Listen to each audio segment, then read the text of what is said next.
বেনামাজি বান্দার শাস্তি কেমন হবে, বেনামাজি বান্দার কবরের আযাব কেমন হবে, তার মৃত্যু কেমন হবে, মৃত্যুর সময় তার শাস্তি কেমন হবে এবং হাসরের ময়দানে তার শাস্তি কত বেশি হবে, এটা আমরা আজকে জানার ট্রাই করব। সকলে বলেন ইনশাআল্লাহ।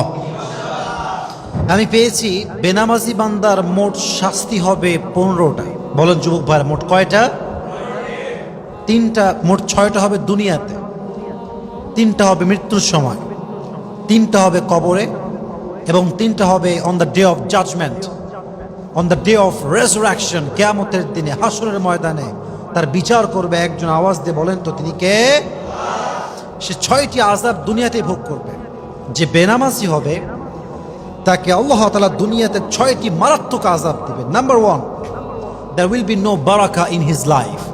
যে ব্যক্তি বেনামাজি হবে তার ইনকাম যদি কয়েক কোটিও হয়, তার ইনকামে 2 পয়সা কোনো বরকত থাকবে না। ঠিক কিনা?